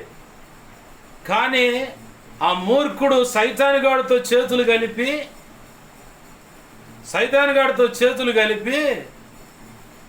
ఆ యాజకులతోనూ ప్రధాన యాజకులతోనూ ధర్మశాస్త్రోపదేశకులు అందరూ కట్టుకట్టి రెడీగా ఉన్నారు. ఈ నెట్టయినా సరే వీళ్ళు లేకుండా చేయాలా, అలా భూమి మీద లేకుండా చేయాలి, చంపాలని చెప్పారు. ఈరోజు ఆయా ప్రాంతాల్లో చాలామంది దైవజనుల విషయంలో ఇలాంటి కరుడు కట్టినటువంటి హృదయ స్థితి కలిగి విగ్రహారాధన చేసేవాళ్ళు కానీ, మత ఉన్మాదులు కానీ, మాంత్రికులు ఉన్నారు. ఏది ఆ మాంత్రిక విద్యల మీద ఆధారపడి బ్రతికే వాళ్ళకి ఆ ప్రాంతంలో దేవుడు నడిపించినటువంటి దైవజనుడికి ఇచ్చినటువంటి కృపా తలాంతులను బట్టి అనేక అద్భుతాలు ఆయా ప్రజల జీవితాల్లో జరుగుతుంటే వీళ్ళు ఓర్వలేక ఓర్చుకోలేక కారణం ఏందో తెలుసా? వాళ్ళ నోటికాడి కూడిపోయిందని. గతంలో చెప్పాను, అమ్మ బలకాలంటే 10,000 16. ఆ ఎత్తు సరిపోలేదనుకో, అంటే అక్కడ పెట్టిన 10,000 16 సరిపోలేదనుకో, ఏదో మొత్తానికి ఇంకా గొప్పదన్నట్టుంది, సరిపోలా నువ్వు పెట్టిన ఎత్తు, సరిపోలా బరువు, 20,000 16 పెట్టు అని చెప్పని ఆమె చెప్పుద్ది. వీళ్ళనే మాచంగులు, జోగిలు, దేవదాసీలు, వాక్కులు చెప్పేవాళ్ళు అంట వీళ్ళ సెక్షను. ఇంకా మాంత్రికులు అంటే అంతరాలు శాతవాళ్ళు చేపీయటం, లేదంటే తిరగట్టేవాడు. మరి ఈ దైవజనుడు అక్కడ నిలబడ్డప్పుడు దేవుడు తన కృప చేత అనేక ప్రజలను అక్కడ ఇట్లాంటి చీకటి చేత పీడించబడుతున్నవారు ఆ దైవజనుడి దగ్గర నడిపించినప్పుడు ఆ దైవజనుడు చేసిన ప్రార్థనలు బట్టి వారు విడిపించబడుతూ ఉంటే, మరి విడిపించబడ్డ వాడికి ఏమో సంతోషం, రూపాయి ఖర్చు లేకుండా దేవుని కృపను బట్టి ఒడ్డున పడ్డామని. అంతకుముందు ఇలాంటి తిప్పలు పడి ఉంటాడు, ఎన్నో రూపాయలు ఖర్చు పెట్టి ఉంటాడు, కానీ వల్లకాల దైవజనుడు ప్రార్థన చేయగానే, ఫలానా దైవజనుడు ప్రార్థన చేయగానే నా జీవితంలో మా కుటుంబంలో మాకు ఇంత అద్భుతం జరిగిందయ్యా, దేవుని స్తోత్రం అని చెప్పుకొని వాళ్ళకు హృదయం ప్రేరేపించిన దాన్ని బట్టి వాళ్ళు వెళుతున్న సంఘంలో కానుకేస్తున్నారు. దేవునికి మహిమ, హల్లెలూయా. ఇలా అద్భుతాలు జరుగుతున్న దాన్ని బట్టి ఇప్పుడు ఎవరి నోరు కొట్టబడుతుంది? అదే మాట పౌలు జీవితంలో కూడా జరిగింది. ఇదే సెక్షను. పుతోన్ అనే దెయ్యం బట్టి ఒక యవనస్తురాలు వాక్కులు చెబుతుంది.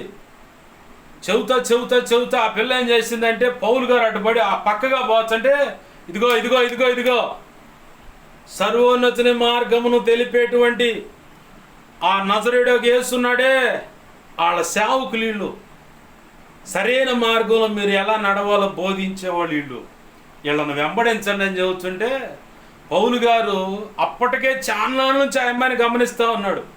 తన మనసులో ఆవేదన కలిగి, ఈ పిల్లలో చాలా దెయ్యాలు బట్టి ఉన్నాయి, వాటిలో బలంగా పుచోన్ అనే దెయ్యం బట్టి ఉంది, ఈ పిల్లని ఎలాగైనా ఆ దెయ్యం నుంచి విడిపించబడాలని చెప్పని ఏసునామములో దెయ్యమా వదిలిపో ఆ పిల్లనాడు. అంతే. ఆ పిల్ల అయితే సంతోషించింది, కానీ ఆ పిల్లని నమ్ముకొని అక్కడ పెట్టుకొని కొంచెం లాభాన్ని ఆర్జిస్తున్న వాళ్ళు, సంపాదన ఆర్జిస్తున్న వాళ్ళు పగబెట్టారు. వెంటనేగా పౌలు మీదకి రివర్స్ అయ్యారు. ఈరోజు చాలా చోట్ల ఇదే జరుగుతుంది, చాలా చోట్ల ఇదే జరుగుతుంది. యేసు ప్రభు వారిని కూడా అలాగనే నమ్మకంగా పట్టించడానికి ఎవడు దొరుకుతాడని ఎతికారు. ఎతికితే ఒకడు దొరికిండు, సైతాన్ గాడు బట్టి. ఈరోజు కూడా చాలామంది ఇలాంటి కుతంత్రాలతో దైవజనుల విషయంలో నీకు చేసిన నష్టం ఏంది? దైవజనుడు నువ్వు అక్రమంగా సంపాదిస్తున్నావు, అదే నీ పిల్లలకు ఏమైనా కడుపు నింపుద్దా? రోగాలు, శాపము. ఇక ఆ దెయ్యాలు రివర్స్ అయితే ఇంటిళ్ళ పాదిని బట్టి చంపి అవతల పడేస్తాయి. నీకే నష్టం కదా వాటి వల్ల. దైవజనుడు చేస్తుంది మేలే కదా. యేసయ్య అక్కడుండి ఆ ప్రాంతంలో చీకటి చేత వెరిపించబడుతున్న వాళ్ళని విడిపిస్తూ ఉన్నాడు. అదే అధికారం ఇస్కరియోతు యోధా కూడా ఇచ్చాడు.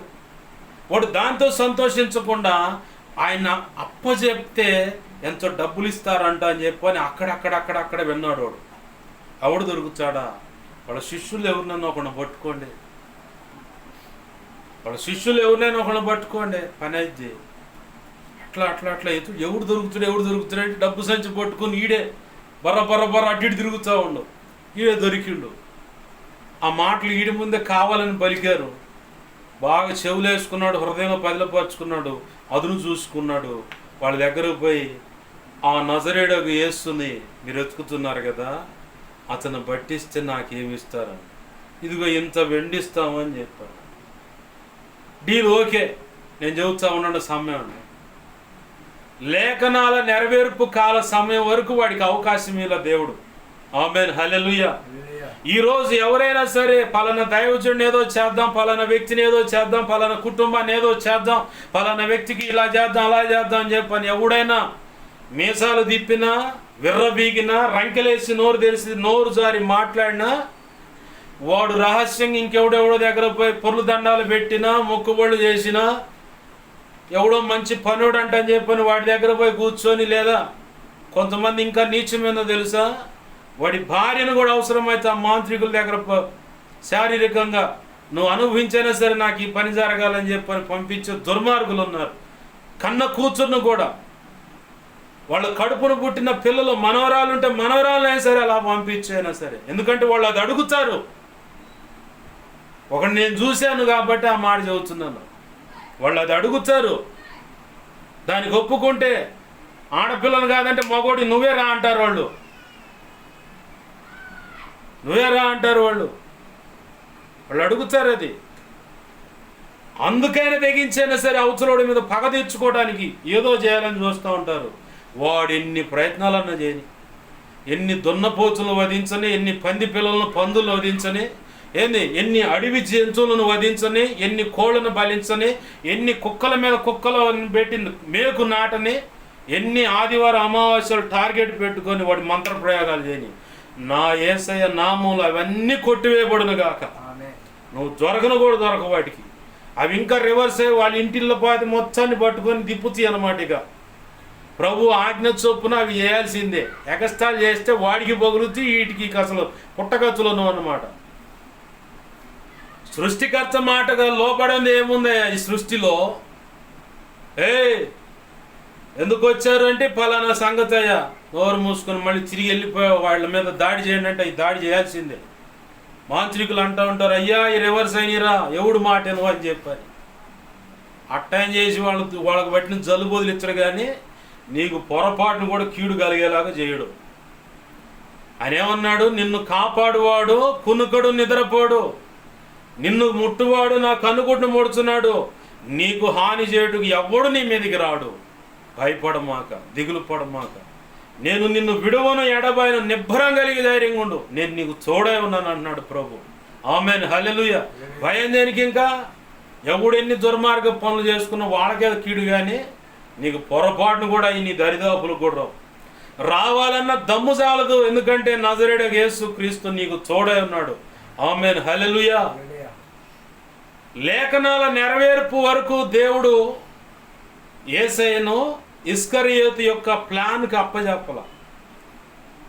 లేఖనాల నెరవేర్పు వచ్చింది. ఆ కాలానికి రాగానే అక్కడ వాడు ముందుగానే గుర్తు చెప్పి వచ్చాడు, నేను ఎవరిని ముద్దు పెట్టుకుంటానో అతన్నే యేసుని గుర్తించి పట్టుకోండి అన్నాడు. ఇప్పుడు సబ్జెక్ట్లోకి వచ్చాం. ప్రభువులు లేఖన భాగం అంతా ఈరోజు ఏం మాట్లాడుతున్నాడు? పవిత్రమైన ముద్దు పెట్టుకొని ఒకరినొకరకు వందనాలు చేసుకోండి అన్నాడు. ఈ ఇస్కరియోతు యోధ కపటంతో ద్రోహాన్ని అంతరంగంలో పెట్టుకొని, డబ్బు సంచి మీద వ్యామోహం పెట్టుకొని కపటంగా వచ్చి, బోధకుడా నీకు శుభం అంటున్నాడు ఈ దుర్మార్గుడు. ప్రభు ఏమో ఆ యొక్క దుర్మార్గతను గ్రహించిన వాడే, పైకి అంతా తెలిసిన వాడై ఉండి కూడా అతను శపించలేదు, గద్దించలేదు, ఇక్కడికొచ్చావేంద్ర అని కూడా అనలేదు. ఆయన అన్న మాట ఏంటంటే, చెలికాడా నువ్వు వచ్చిన పని త్వరపెట్టి జరిగించు అన్నాడు. అంటే ప్రభుకి ఆల్రెడీ అర్థమైపోయింది, లేఖనాల నెరవేరు ప్రకారం నేను అప్పచెప్పబడుతున్నానే కానీ ఈ దుర్మార్గుడు డబ్బు సంచి మీద ఆశపడిన దాన్ని బట్టి నేను అప్పచెప్పబట్టలేదు. ప్రభు అన్నాడు, అలాంటి వాడు పుట్టినట్టు వాడికి శ్రమ అన్నాడు. అట్లానే చచ్చాడు వాడు. ప్రభు తన పస్కా పండుగ రోజు రొట్టె విరిచినప్పుడు ఆయన అన్నాడు కూడా, ఈ రొట్టె ముక్క ఇక్కడ దీంట్లో ముంచి ఎవరికైతే నేను ఇస్తాను, నా చేతితో ఎవరికి ఇస్తానో ఇప్పుడు అతనే అన్నాడు. పట్టించేది అతనే అన్నాడు. అంటే ఈ ఇస్కరియోతు యోధ ప్రభు దగ్గరకు వచ్చి గుండెల మీద ఆనుకున్నట్టుగా, ప్రభువా నేనేనా అంటే నువ్వన్నట్టే అన్నాడు ఆయన. అప్పుడుకైనా గ్రహింపగలగల, అమ్మా నేను దొరికిపోయానని. ఇస్కరియోతు యోధాగాడి బట్టి నా సైతాన్ గాడి అనే దెయ్యం బట్టి చాలామంది ఈరోజు క్రైస్తవ ప్రపంచంలో యేసు ప్రభు వారిని కపట ముద్దులు పెట్టి మరి వాళ్ళకు నచ్చినట్టుగా విచ్చలవిడిగా బ్రతకడానికి బరితెగించారు. విచ్చలవిడిగా బ్రతకటానికి.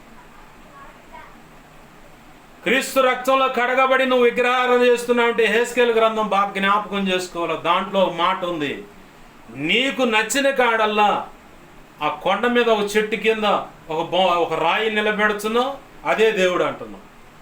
ఇదిగో ఈ చెట్టు కింద ఒక రాయి నిలబెడుతున్నావు, అదే దేవుడు అంటున్నావు. నీకు నచ్చిన వాడి దగ్గరకల్లా వెళ్ళిపోయి వాళ్ళతో కపట ముద్దులు పెట్టి నీ పెదాలన్నీ నలుపుకున్నావు. అలాగే నీ చనువులు, స్త్రీకి ఉండేటువంటి ఆ ఛాతి భాగాన్ని కూడా నీకు నచ్చినట్టుగా నచ్చిన ఆ వ్యక్తి దగ్గరకు వెళ్ళి భయంకరంగా నీకు ఏదో కోరిక కలిగేలాగా నలిపేలాగా నీచమైన మాటలు ఉన్నాయి, చెప్పడానికి కష్టంగా ఉంది. విగ్రహారాధన అనేది అక్కడ యేసు ప్రభు వారితో వారేమో సున్నతిని నిబంధన చేసుకున్నారు, మనమేమో క్రీస్తు రక్తంలో కడగబడి నిబంధన చేయబడ్డాం. విగ్రహారాధన అనేది వ్యభిచారం అన్నాడు. నీకు నచ్చిన వాడి దగ్గరికి వెళ్ళి నీ ఛాతిని భయంకరంగా నలుపుకున్నావు. నీ మానం మీద ఉన్న సిగ్గు కప్పుకోవటానికి ఉన్న గుడ్డను కాస్త తీసేసి నీ మానం అందరికీ కనపడేలా చేసుకున్నా అంటే నీచమైన మాట. మానం అంటే సాక్ష్యం, ఛాతి అంటే దేవుని యొక్క ఆజ్ఞ, వాక్యం. నీ ఛాతి నీచంగా ఇదిగో ఇలా చేసుకున్నా అని చెప్పని దేవుడు మాట్లాడు. ఈరోజు క్రీస్తు రక్తంలో కడగబడి చాలామంది ప్రారంభంలో వాళ్ళు చూశాను, చాలా భక్తి పరులు వాళ్ళ దగ్గర కొంతమంది నేను కూర్చొని ప్రార్థన నేర్చుకున్నాను. ఈరోజు వచ్చేసరికి విగ్రహారాధన చేస్తూ ఉన్నారు, చేతబడులని ఆశ్రయిస్తూ ఉన్నారు. ఎంత భయంకరమైన పరిస్థితితో కపట ముద్దులు పెడుతున్నారు యేసు ప్రభు వారికి. కనపడినట్టు దైవజనులకేమో నేను మంచిదాన్ని, నేను మంచివాడిని అని కనపడుతున్నారు. మళ్ళీ మందిరము దాటి ఇంటికాడికి రాగానే మళ్ళీ విగ్రహారాధన, మళ్ళీ మామూలు వ్యవహారం అంతా. నేను ఎవరినో ఉద్దేశించి చెబుతలేదు ఈ సంగతులు, ఎవరినో చూసి నేను చెబుతున్న మాటలు కాదు ఇవి. పరిశుద్ధాత్మ దేవునికి కోపం రేగి మాట్లాడుతున్న మాటలు ఇవి, నా సొంత మాటలు కాదు. కొంతమందిని చెప్పాను నేను మీకు, ప్రారంభంలో వాళ్ళ దగ్గర నేనుండి భక్తి నేర్చుకున్నాను, ప్రార్థన నేర్చుకున్నాను. అలాంటి వ్యక్తులు ఈరోజు విగ్రహారాధన చేస్తూ ఉన్నారు. రహస్యంగా విగ్రహారాధన, దైవజనుడు ముందే మేము మంచోళ్ళం ఈ టైపులో నడుస్తూ ఉంది. ఇది కపట ముద్దులు కాదు. లేఖనం ఏముంటుంది, పవిత్రమైన ముద్దు పెట్టుకోండి అని. పవిత్రమైన ముద్దు పెట్టుకోండి అన్నాడు. ఎక్కడో ఐగుప్తులో 430 సంవత్సరాలు వాళ్ళు పెడుతున్న వెట్టి శ్రమలను బట్టి మూలిగారు. అయ్యో బాబా ప్రభు అని తన దాసుని మోషేని ఏర్పాటు చేసుకుని పంపించి అక్కడ 10 అద్భుతాలు జరిగించి, ఎర్ర సముద్రం దగ్గర ఇంకా గొప్ప అద్భుతం జరిగించి 6 నెలల ఆ ఎర్ర సముద్రాన్ని పాయలు చేసి 6 నెలలను దాటింపజేసి తరుముకుంటూ వస్తున్న ఫరోని కాస్త తన ప్రజలు దాటిపోగానే, ఇజ్రాయెల్ ప్రజలు దాటిపోగానే ఆ ఎర్ర సముద్రంలో ముంచి ఎవరిని, ఫరో సైన్యాన్ని ముంచి చంపేశాడు. అరణ్యంలో కావాల్సిన అన్ని ఇచ్చాడు దేవుడు, కానీ అన్నీ మర్చిపోయారు. ఏ నీళ్లు ఎద్దడి తగిలింది అంటే, ఎద్దడి అంటే నీళ్లు కష్టంగా రావటం, కరువు అనమాట. ఎద్దడి అంటే కరువు. నీళ్ళ ఇబ్బంది కలిగింది. ఏంది మమ్మల్ని చంపడానికి తెచ్చావా అన్నారు మోషే మీద. ఆహారం లేకపోతే ఏంది మమ్మల్ని చంపడానికి తెచ్చావు అన్నారు. మన్నాను కురిపించాడు, బండను చీల్చాడు, నీళ్ళు ఇచ్చాడు. చేదైన నీళ్ళ కాడ మార అనుభవం అంటారు. మార అంటే చేదు. మార్పులోకి తీసుకురా ప్రభు అనాలి, కానీ మారాలోకి తెమ్మంటే వాళ్ళు చేదుగానే ఉంటారు. ఏంది అంటే వాళ్ళు కఠినంగానే ఉంటారు. అయ్యా వాళ్ళని మార్పులోకి తీసుకురా, లేదంటే దర్శించు, రక్షించని ప్రార్థన చేయాలి. మారా అనుభవంలోకి తెమ్మంటే వాళ్ళు ఆల్రెడీ చేదులోనే ఉన్నారు. నువ్వు మళ్ళీ మారాలోకి తీసుకురా ప్రభు అంటే ఇక వాళ్ళు ఆ చేదులోకి తెమ్మంటున్నావు. మారా అంటే చేదు. తర్వాత ఏముంది? మరి మధురాన్ని అడగాలి కానీ నువ్వు మారాలోకి తెమ్మంటట అది చేదులోకి తెమ్మంటున్నావు. మారా అనేది చేదు, దాన్ని మధురంగా మార్చేవాయని. అంటే చేదు నీళ్ళ కాస్త ఒక ఆకేయంగానే వెంటనే మధురంగా మారిపోయి తాగటానికి యోగ్యంగా మారిపోయాయి. ఏంది అర్థమవుతుందా? ఏంది ఈసారి ప్రార్థన చేసినప్పుడు మారా కాదు, వారిని దర్శించి మార్పులోకి తీసుకురా, మార్చు, రక్షించని అడగాలి. ఆమేన్, హల్లెలూయా. ఏది మాంసం కావాలంటే పూరేళ్ళు కురిపించాడు. మన్నా అనే ఆహారం దేవదూతల ఆహారం, అది ఆ మన్నా కురిపించి వాళ్ళకు పెట్టాడు. ఇన్ని అద్భుతాలు చేసిన కష్టకాలంలోనే యేసయ్య పాదాలు పెట్టుకుని ముద్దు పెట్టారు. కాస్తంత సుఖవంతమైన పరిస్థితులు కలంగానే ఏం దేవుడు రా అని చెప్పని మొదలుపెట్టారు. మన నైజం అంతా అలానే ఉంటుంది పరిస్థితి. బాగున్నప్పుడేమో పొరపాటును కూడా నడువు వంగదు, మోకాళ్ళు వేయలేం, చేద్దాంలే అనుకుంటాం. అదే కాస్తంత ప్రభు నలపటం మొదలు పెట్టంగానే ఉన్నావా, అసలు ఉన్నావా, ఎందుకు నాకు ఈ స్థితి. ఇప్పుడు మనం కొత్తగా రాసుకున్నప్పుడుగా కొత్తగా ఇప్పుడు ఒక పాట రాసుకున్నాం. కనబడుచున్నయా యేసు నా కన్నీళ్ళు, వినబడుచున్నదా నీకు నా ఆర్తధ్వని అని చెప్పని ఒక పాట రాయించాడు ప్రభు. ఇప్పుడు రిలీజ్ కాబోతున్న పాట నా స్థితి నా పరిస్థితి చూస్తున్నావా అని చెప్పని ఇప్పుడు అట్ట పాడుకోవాలి. చచ్చిపోవాలని కోరిక ఉంది, అయ్యా మార్గం కలపట్లేదు, మార్పు కలగట్లేదు, చూస్తున్నావా అని చెప్పని ప్రభు ఇచ్చిన పాట పాడుకోవాలి ఇప్పుడు అన్నమాట. బాగా నలుపుతున్నప్పుడేమో ఈ డెప్త్లోకి వస్తుంది ప్రార్థన, భక్తి. స్వేచ్ఛనిస్తేనేమో నీకు నచ్చినట్టు నువ్వు ఊరేగుతుంటు. అందుకే ఒకళ్ళకి ఏం చేస్తాడంటే ఆ కాడిమోని అట్నే పెడతాడు కొంతకాలం. నీకు నువ్వు స్థిరత్వం అయిందాక అంత అట్లా నడిపిస్తాడు. స్థిరత్వం కాగానే దాన్ని ఆ కాడిని ఆయన తీసేస్తాడు. నేను అనుభవించి చెబుతున్నానుగా, 8 సంవత్సరాలు నన్ను ఎట్ట లైన్లో పెట్టుకోవాలి, అడ్డుకొట్టి ఇదిగో ఇట్ట పెట్టాడు ఆయన. ఆమేన్, హల్లెలూయా. ఏది కొంతకాలమే నీకు ఆ కష్టాలైనా వేదనైనా ఇరుకు ఇబ్బంది అయినా. కొంతమంది అనుకోవచ్చు, అయ్యా నాకు ఈ రోగం తగ్గట్లేదంటే మరి నువ్వు దేవుని మాటకు లోబడు, దేవుడు చెప్పినట్టు అడుగులేద్దామని ఉంది. కానీ మా ఇంట్లో మా అమ్మ ఒప్పుకోవట్లేదు, మా నాన్న ఒప్పుకోవట్లేదని కుంటి సాకులు చెప్పమాక. నువ్వు మొండిగా అడ్డం తిరిగితే నాకు ఆ డ్రెస్సు కొని పెడితే లేకపోతే నేను అన్నం తిన్నాను మొండికి కూర్చుంటావు, ఖచ్చితంగా ఆ డ్రెస్సు సంపాదించవుగా. మరి అట్నే మొండిగా కూర్చొని నేను రక్షణ పొందాలి, దైవ చిత్తం నెరవేర్చాలి, నువ్వు ఏమన్నా అనుకో, మరి నా సాగు మూడుతుంది ఏడా దేవుని పని చేయకపోతే అని అడ్డం తిరిగి కూర్చో, ఖచ్చితంగా ప్రభు కార్యం చేస్తాడు. లేదంటే మరి దేవుడి చేతిలో చచ్చావుగా. ఆయన మాట వినకపోతే పురిటి నొప్పుల కన్నా ఇంకా భయంకరంగా ఉంటాయి శ్రమలో. ఏ హాస్పిటల్ కన్నా పో, నీ జబ్బు నయం కాదు. ఒక ఆడపిల్ల అట్నే తిరుగుతుంది ఇప్పుడు. దేవుని చిత్తం నుంచి పక్కకి వెళ్ళిపోయింది. ఆ అమ్మాయి పేరు, రక్షణ పొందిన పేరు ప్రశాంతి. దైవ చిత్తం నుంచి పక్కకి వెళ్ళిపోయి తనకు నచ్చినట్టుగా బ్రతకడానికి ఇక వెళ్ళిపోయింది. ఆ వెళ్ళక ముందే ప్రభు నా చేతని ఇలానే ప్రశాంతి అనే అమ్మాయి నీకు నచ్చిన మార్గంలోకి వెళ్ళడానికి ప్రయత్నం చేస్తున్నావు, నరకానికి స్వతంత్రించుకుంటావని చెప్పని ప్రభు చెప్పించాడు ప్రవచనం. అబ్బే లక్ష్య పెట్ల. ఇప్పుడు ఆ జరిగిపోయింది. పోయి పెళ్లి చేసుకుంటే ఆ భర్త ఏమో నాకొద్దు నువ్వు అని చెప్పని వదిలేసి వెళ్ళిపోతాం. పెళ్ళైన కాడి నుంచి ఆ సెల్ ఫోన్ మాత్రం వదిలిపెట్టలే. చాటింగ్లు, ఫోన్లో మాట్లాడుతాడు. ఏ మొగుడు ఒప్పుకుంటాడు? నేను ప్రారంభంలోనే చెప్పాను ఇట్లా ఉంటుంది అది ఇది అంటే కుదరదాయి. తాళి కట్టక ముందు వరకే, తాళి కట్టిన తర్వాత వాడు చెప్పినట్టు నువ్వు వినాల్సిందే. నువ్వు బ్రేక్ డ్యాన్స్లు వేస్తే వాడు డిస్కో డ్యాన్స్ చేస్తాడు, కూచిపూడి, భరతనాట్యం అన్నీ నీకు నేర్పుతాడు ఎగిరితంతా. ఆ అవకాశం కూడా లేదనుకుంటే దీంతో ఎందుకులే అని చెప్పని నాకు విడాకులు కావాలని చెప్పని వెళ్ళిపోతాడు. అది నెల కానీ కాపురం పెళ్లి జరిగి నెలైనా, 2 నెలలైనా, 3 నెలలైనా, 4 నెలలు, 5 నెలలు, 6 నెలలు కావచ్చు. దీంతో నేను ఆగలేనయ్యా నాకు విడాకులు కావాలని వెళ్ళిపోవచ్చు. ఏంది? ఒకవేళ దేవుడు అనుమతించిన రోగాలను బట్టి పెళ్ళైన నాటి నుంచి ఇదిగో దీంతో శారీరకంగా కలుద్దామంటే ఎయిడ్స్ ఉంది, గర్భాశయ క్యాన్సర్ అని, ఇక రకరకాల రోగాలు దేవుడు అనుమతించాడని చెప్పని, అమ్మాయి ఇట్లా మనం ఈనాడు ఎడంగుంటాం కాదు, మనం కలుద్దామంటే మనము ఇప్పుడు హెల్మెట్లు అంటారు అక్కడక్కడ కోడ్ అనమాట, నిరోధుల్ని ఇవి ఉన్నాయి కదా, తెచ్చి వాడతా మనం సజావుగా మన జీవితాన్ని, దైనందిన జీవితాన్ని గడపవచ్చు అంటే ఆహాహా అట్ట కాదు. న్యాచురల్గానే మనం కలవాలి, పిల్లలు కనాలంటే ఎట్ట జరుగుతుంది?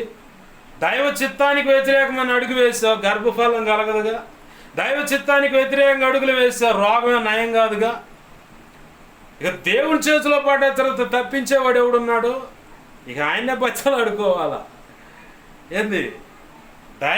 నాకు ఇవన్నీ చూశాను కాబట్టి కొంతమంది పడుతున్న తెప్పలు చూసి నేను సరిచేయబడు. ఎందుకు లేనిపోయింది ఆయన చెప్పిన కాడు ఆడ నిలబడమంటే ఆడ నిలబడతాను. నాకెందుకు లేనిపోయింది తన్నులు తింటాం తప్ప. చూశాను కొంతమంది జీవితాలు భయంకరమైన నష్టాలు పడుతూ నేను చూశాను.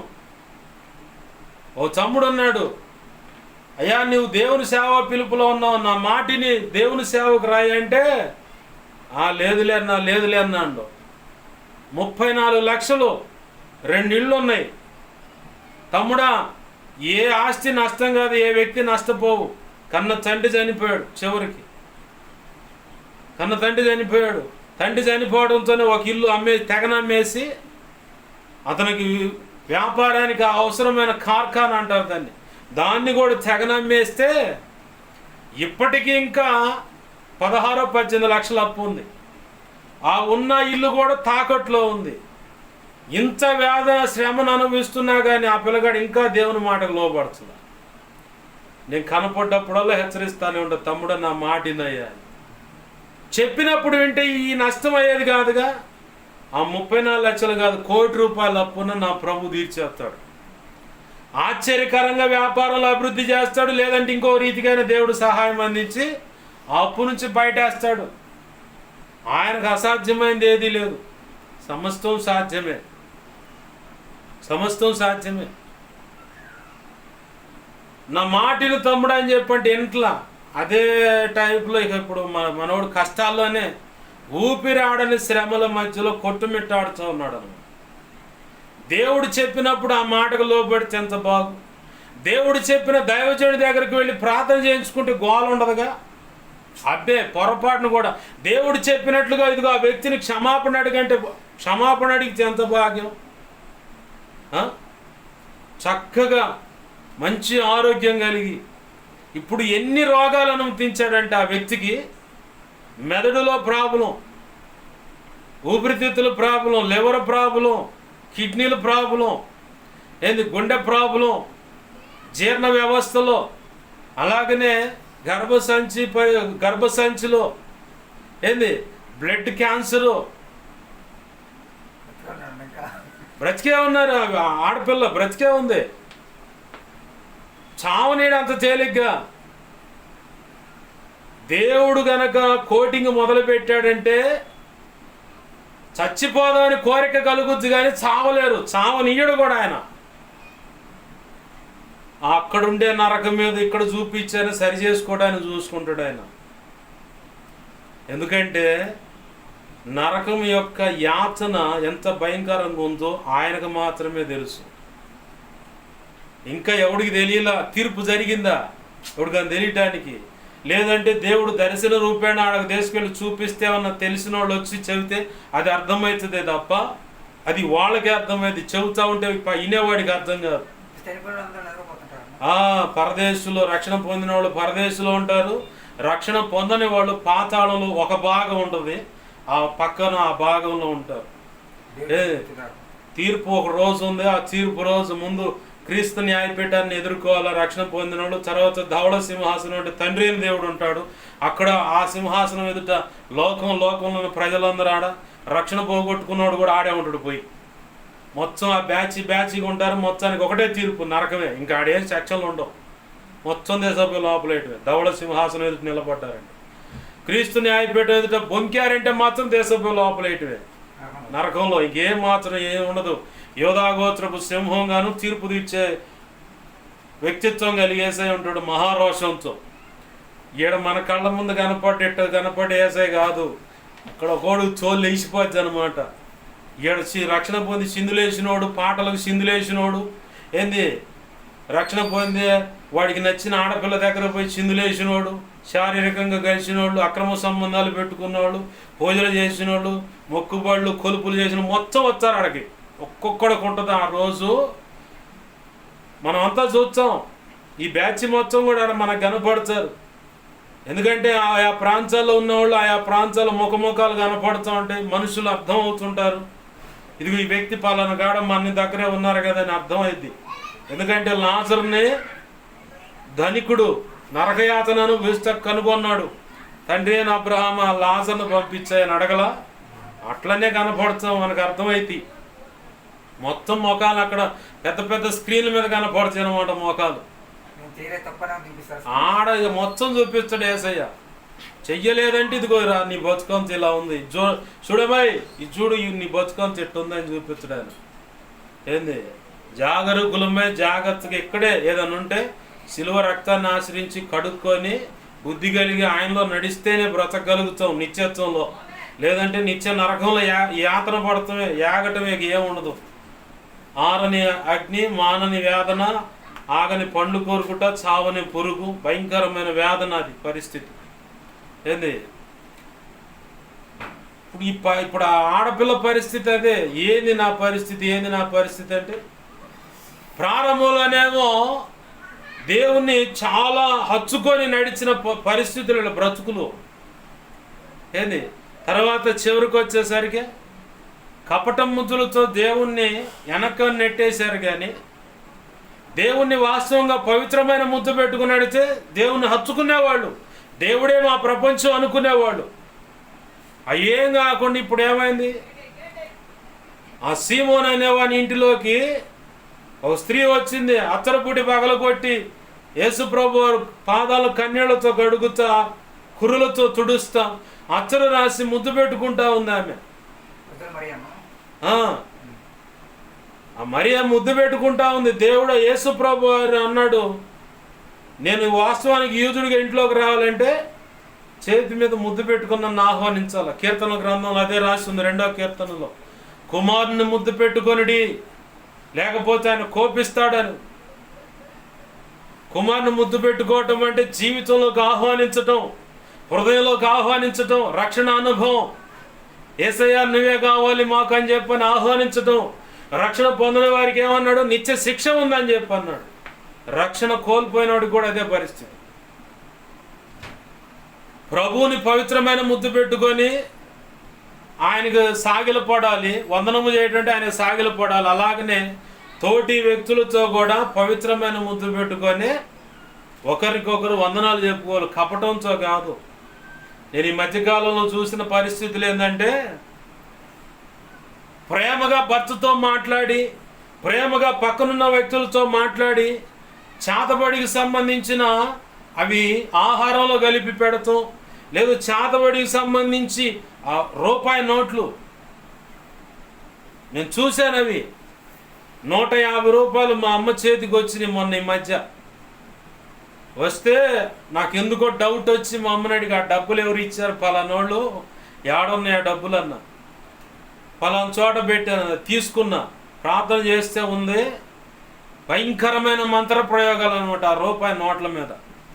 అట్లా కూడా ఇస్తారు. నోచెక్కులో ఒకళ్ళకి ఇంచుమించుగా 10,000 రూపాయల నోట్లు, అన్ని 500 రూపాయల నోట్ల మీద మంత్ర ప్రయోగాలు చేసి ఇచ్చారు.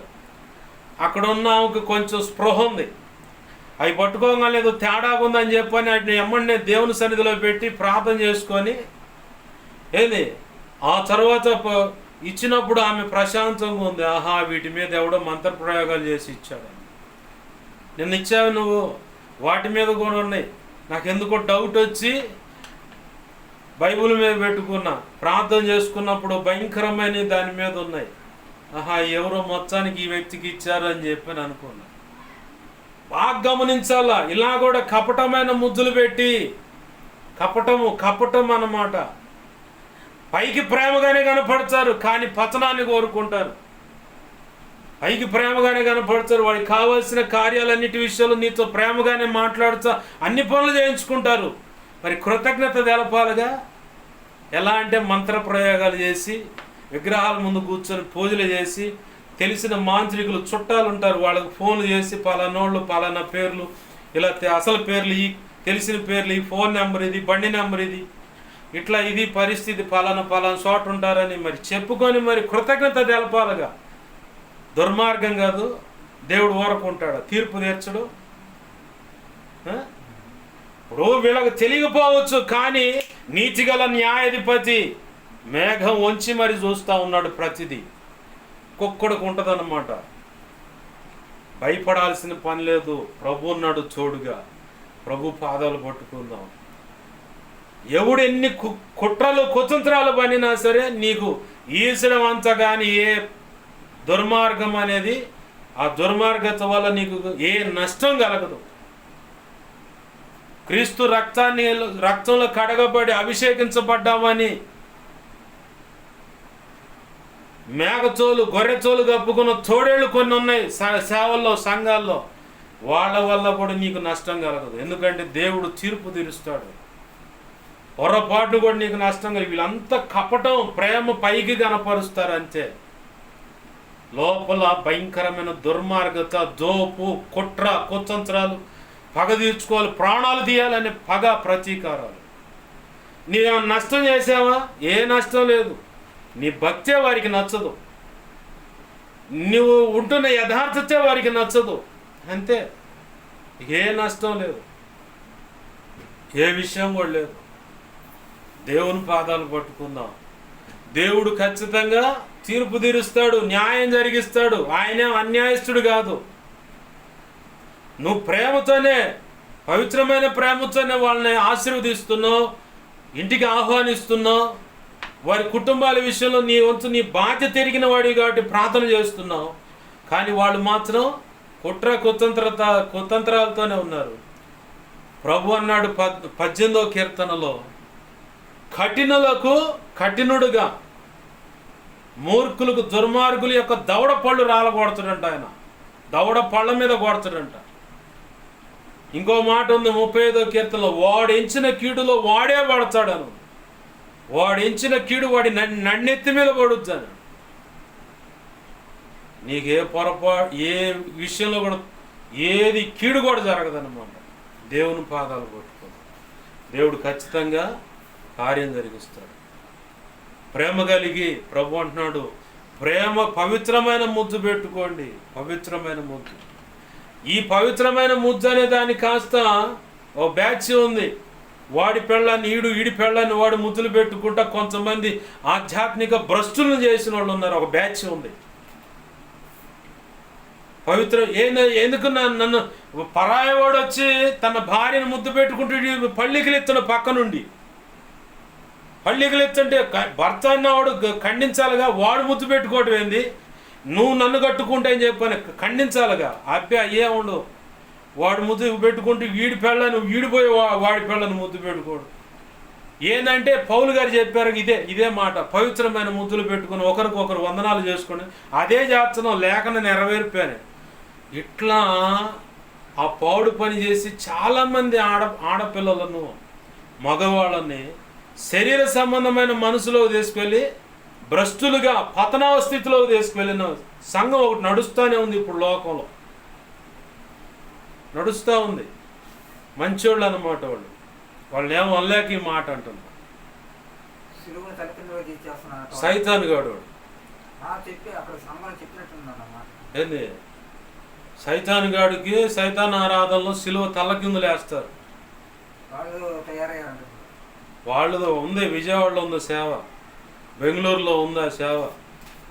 ఏం లేదు, సైతాన్ గాడికి ఒళ్ళంతా కత్తులతో కోసుకొని ఆనాడు గనక కర్మేలు పర్వతం మీద గనక అహబు యెజెబెలు సిద్ధపరచుకుని 850 మంది కత్తులతో కోసుకొని బయలా దిగిరా అన్నట్టు ఈయన గ్యాగేస్తున్నారు సైతాన్ గాడిని. వాళ్ళు ఒళ్ళంతా కత్తులతో కోసుకోవటం, ఈడి పెళ్ళాన్ని వాడి పెళ్ళాన్ని వీడని అక్కడే గుడ్డలు లేకుండా విచ్చలవిడిగా ప్రవర్తించడం. ఈ వ్యవహారం అంతా ఇప్పుడు జరుగుతుంది. కొన్ని సంఘాలు ఉన్నాయి, సైతాన్ గాడి సంఘాలు. మరి ఎప్పుడు నడుము బిగించావో ఏం అర్థం కావట్లా ప్రార్థన చేయడానికి. ఏంది నిజం. కొన్ని ప్రభుత్వాలు ఏం చేస్తున్నాయంటే మాంత్రికుల దగ్గరికి వెళ్ళి క్రైస్తవుల మీద ముస్లిమ్స్ మీద మంత్ర ప్రయోగాలు చేస్తూ ఉన్నారు. ఇప్పుడున్న ప్రభుత్వాలు కొన్ని ఏం చేస్తున్నాయంటే సేవకులను టార్గెట్ చేసి ఉన్మాదము చేత కొంతమందిని చంపడానికి ప్రయత్నం. మరి ఎప్పుడు నువ్వు మోకాళ్ళు వేస్తావు? ప్రభు ఆ ఉపద్రవం నుంచి తప్పించని ఎప్పుడు ప్రార్థన చేస్తావు? గతంలో నిన్నటి కూడా ప్రార్థన చేశాగా ప్రభు కృపలో కదిలి రావన్న యేసయ్య అని చెప్పని పాట రాయడానికి ప్రభు కృపనిచ్చాడు. ఆ పాట గురించి నేను దేవుని సన్నిధిలో ఎందుకో నిన్న మంగళవారం కాకుండా పోయిన మంగళవారం ఉదయం 9-10 ఆ టైం అప్పుడు నిద్ర లేవగానే అయ్యే మాటలు వినపడుతున్నాయి. దేవుని సన్నిధిలో పోగానే కూడా అయ్యే మాటలు వినపడుతున్నాయి. ఏంటయ్యా మాటలు అంటే, కదిలి రావనే పాట యేసయ్య అని పాట రాశావు కదా, ఆ పాట ఒకవేళ నువ్వు చనిపోయావు అనుకో అది మరుగైపోద్ది కదా. నాకు డౌట్ వచ్చింది, ఏ ఏ కోణాల్లో ఎవరు ఎటు నుంచి ఉంటుంది ఆ అటాక్ అనేది నా మైండ్లో కొంత ఉంది. ఏంది నేను మొత్తం రౌండ్ వేస్తూ ఉన్నాను, ఎవరు ఎక్కడో ఎటు నుంచి ఆ దాడి జరుగుతుంది, ఎట్లా చంపుతారు ఏందనేది కొంత అవగాహన ఉంది. పరిశుద్ధాత్మ దేవుడు నాకు అవగాహనగా ఉంది. అయితే దేవుడే అక్కడ ఏది దొరకకుండా తప్పించుకుంటూ వస్తూ ఉన్నాడు. ఇవన్నీ తలపోస్తా కళ్ళ నిండా నీళ్ళు తీసుకొని ప్రభువుని అడిగి, అవునయ్యా నేను చనిపోతే ఈ పాట మరుగైపోద్ది, ఎన్నో విలువలు కలిగిన పాట ఇది, మరుగైపోద్దయ్యా. ఎందుకంటే దైవజనుడు ఇర్మియా మాచర్ల ఆయన 3 నాళ్ల ముచ్చటని ఎరుగక అనే పాట షాలేం రాజన్నతో కలిసి పాడిన పాట యూట్యూబ్లో ఉంది, లైవ్ రికార్డింగ్. అది లోకమే అరణ్య భూమిరి అనేది, కలలెరుగని తెల్లపోవడం ఒకటి, ఎవరు కోరని చిన్నగాడిదని ఒకటి. ఈ పాటలు రాసింది ఆయనే. ఆయన రాసిన 600 పైచులకు పాటలు అట్లా ఆయన మొన్న ఈ మధ్య చనిపోయాడు, అవి మరుగైపోయినాయి అంతే. ఆయన తలపోసుకుంటూ, అవునాయి నేను రాసిన పాటలు కూడా మరుగైపోతే నా తలాంతులు వ్యర్థమైపోకూడదు, ప్రపంచానికి పరిచయం కావాలి, నీ సేవ చేయడానికి నేను బ్రతకాలి ప్రభు అని చెప్పి కళ్ళ నిండా నీళ్ళు తీసుకొని ఏడుస్తూ ఉన్నా. ప్రార్థన ఏం చేయట్లేదు, ఏడుస్తున్నా. వెంటనే తమ్నేల్ అప్లోడ్ చేయన్నాడు, కంజర మీద పాట పాడి అప్లోడ్ చేయన్నాడు. తెల్లారి మళ్ళీ పోయి దేవుని సన్నిధిలో కూర్చుంటే, ఏంది ప్రభు అని చెప్పంటే ఏం మాట్లాడుతులా, సైలెంట్గా ఉన్నాడు. నేను అప్పుడు అనుకున్నా, అంటే నా డెత్ కన్ఫామ్ అయిందా ప్రభు అని. నేను ఒకటే అనుకున్నా, హతసాక్షిగా ఉంటే దేవుని స్తోత్రం, ఆయుష్ పొడిగిస్తే దేవుడు అనుకున్న పని జరిగిస్తా. ఈ భూమి మీద ఉండేది ఉత్తరించి మనం ఏది ఎరగదీయాలనేం లేదు, దేవుని సేవ చేస్తాం, ఉన్నా దేవుని సేవ. లేదంటే ఆయన సన్నిధిలో కూర్చొని అక్కడ ఆయన ముందు పరదేశంలో విశ్రాంతి తీసుకుంటూ దేవుని సన్నిధిలో కూర్చొని ఆనందం అనుకుంటా పాటలు పాడుకుంటూ కూర్చో. ఎందుకంటే ఆల్రెడీ పరదేశం పోయించినవాడిని, పరదేశంలో త్రిత్వమైన దేవుడి చేత బోధించబడి దిగి వచ్చినవాడిని నేను. ఆశామాశావారం కాదు. అందుకే దేవుని యొక్క గొప్ప ప్రణాళిక ఉంది కాబట్టి ఆ ప్రణాళికని జడగొడతాను. సైతాను గాడు నా జీవితంలో ఎన్ని రకాలుగా దాడులు చేశాడు నాకు బాగా గుర్తు. ఈ పాట ఎంతో విలువలతో కూడిన మాటలు ఉన్నాయి ఆ పాటలో. దాన్ని ఎలాగైనా ప్రపంచానికి పరిచయం చేయాలని చెప్పని ప్రయత్నం చేస్తూ ఉన్నాను.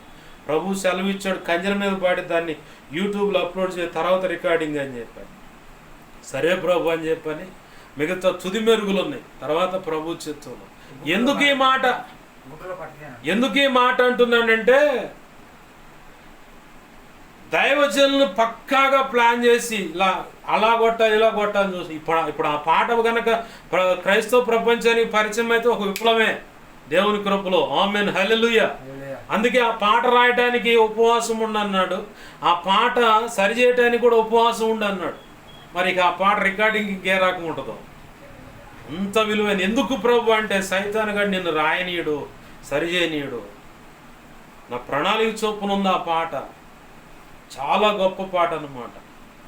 ఏంది ఎందుకు ఈ మాట అంటే, ఇలాగా అనేక రకాల కుయుక్తులు వన్నుతూ ఉన్నాడు సైతాను గాడు. తన ప్రజల క్షేమం లేకుండా, తన ప్రజల విషయంలో, తన సేవ విషయంలో ఇలా ఉండాలని వాడి ఆలోచనలు వాడుకుంటే, దేవుడు త్రియేక దేవుడు ఆయన ఆలోచనలు ఆయనకు ఉండవా? మరి ఆయన ఆలోచనల చేత నింపబడి, ఆయన వాక్యం చేత కొద్దో గొప్ప నింపబడి నీవు బాధ్యత కలిగి మోకాళ్ళు వేయాలిగా, దేవుని పాదాలు పట్టుకొని మరి ప్రభువా సార్వత్రిక సంఘంలో ఉన్న సకల పరిశుద్ధుల విషయంలో కదులయ్యా, నీ ప్రజల పక్షంగా న్యాయం జరిగించని ప్రార్థన చేయాలిగా. నిమ్మక నీరెచ్చినట్టు నాకు సంబంధం లేదు, నా బ్రతికేది నేను బ్రతుకుతాను, స్వేచ్ఛగా ఉంటాను, నాకు అంత స్వేచ్ఛ కావాలి, నేను సేవ చేయను, లగ్జరీ లైఫ్ కావాలి, నా చేతి నిండా డబ్బులు ఉండాలి. అదేంట ఇవాళ సేవకి ఎవరైనా ఆడపిల్లని ఓ మగపిల్లగాడికి ఇవ్వాలంటే ససేమిర వంగే వ్యవహారాలు లేవు. లగ్జరీ లైఫ్, డబ్బులు ఉండాలి, చేతి నిండా సుఖంగా ఉండాలి, ప్రశాంతమైన బ్రతుకు కావాలి. సేవ అంటే ఏముంది? నిందలు, అవమానాలు, కష్టాలు, కన్నీళ్ళు, కరువు, ఇదేగా. పరలోకంలో ఉన్నతమైన బహుమతి చోట్ల ప్రస్తుతం భూమి మీద ఉన్న ప్రపంచాన్ని, ప్రస్తుతం ఉన్న అనుభవాలను చూసుకుంటున్నారు. ఇలా చాలామంది వెనకబడిన పరిస్థితులు ఉన్నాయి. దేవుడే కృపనిస్తాడు, తను అనుకున్న సమయంలో ఖచ్చితంగా అన్ని జరిగిస్తాడు. మనమైతే యేసయ్యను ప్రేమతోనే ముద్దులు పెడదాము. అలాగనే మన పక్క ఉన్న పొరుగు వారికి కూడా ప్రేమతోనే ముద్దు పెట్టి, ప్రేమతో ముద్దు అంటే లిఫ్ట్ కిస్సులు కాదు. యూదులకి ఇదిగో ఈ కుడి ఇటు ఈ చెవి పక్కన చెవి కింది భాగంలో ఇక్కడ ముద్దు పెడతారు. ఈ వీడియోలో చూస్తే అర్థమవుతుంది.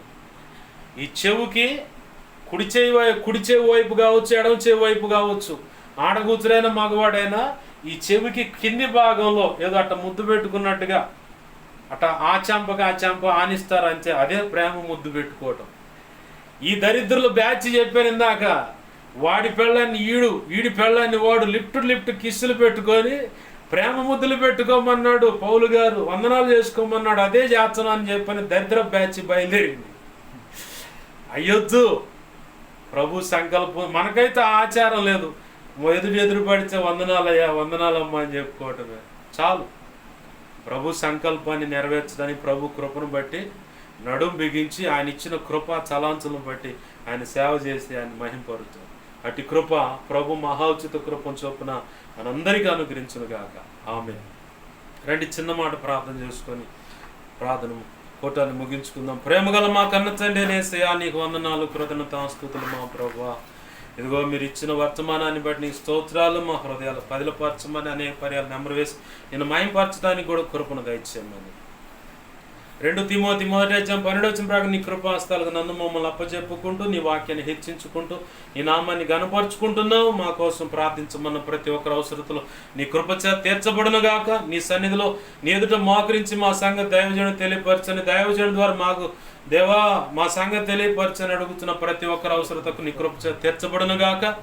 అయ్యా నా కోసం, పరిచయం కోసం ఆయా విధాలుగా ఉపవాసం ఉండి గతంలో ఇప్పుడైనా ఉపవాసాన్ని ప్రార్థిస్తున్న బిడ్డలను దీవించండి, రక్షించండి, నీ సేవలు బలపరిచి అభిషేకించి గొప్పగా వాడుకోండి.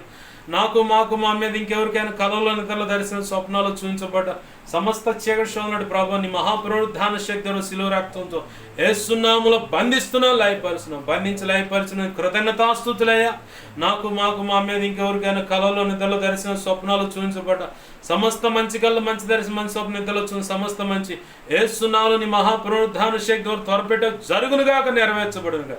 త్వరపెట్ట జరిగేలా చేసి నెరవేర్చినందుకు కృతజ్ఞతాస్తుతులు చెల్లిస్తూ మా ప్రియుడు మా రక్షకుడైన యేసయ్య నామములోనే విన్న వాక్యాన్ని బట్టి సరి చేసుకుంటున్న ప్రతి ఒక్కరిని దీవించి నీ కృపలో వర్ధలు చేసి ఆశీర్వదించమని, విన్న వాక్యాన్ని బట్టి హృదయాలు కఠినపరుచుకొని ఇంకా భయంకరమైన స్థితిలోకి రావడానికి ఎవరైనా ఉంటే వారి విషయంలో నీవే తీర్పు తీర్చమని, నీ కార్యంలో జరిగించమని యేసయ్య ఉన్నతనంత శక్తిగల నామమున అడిగి వేడుకొని ప్రార్థించి దేవా 2 తిమోతి 1:12 ప్రకారం నన్ను మమ్మల్ని అందరిని అప్పచెప్పి దేవా నీ కృపా హస్తాలు సమస్తమును అప్పచెప్పి యేసునామములో ప్రార్థించి సమస్తం పొందుకుని మహింపరచుకుంటున్నాం మా తండ్రి. ఆమేన్. ఇప్పుడు మన తండ్రి అయిన దేవుని ప్రేమయు, ఆయన ప్రియకుమారుడైన యేసుక్రీస్తు వారి కృపయు, పరిశుద్ధాత్మ దేవుని అన్యోన్య సహాయ సహవాసము సమకూడిన ప్రార్థనలు ఏకీపిస్తున్న ముందు ఏకీపించబోతున్నా. అలాగనే పరిచర్యకు, సంఘానికి, సంఘ బిడ్డలకు, సార్వత్రిక సంఘంలోని సకల పరిశుద్ధులకు నిత్యత్వము చేరు పర్యంతం ఆ కాలము చూడండి ప్రభు నడిపించి ఆయన పని జరిగించుకున్న గాక. ఆమేన్. యేసు రక్తము నాకేచే, ప్రవేశు రక్తము నాకేచే, ప్రవేశనామములో సంపూర్ణమైన విజయం కలుగును గాక. ఆమేన్. యుద్ధము యెహోవాదే,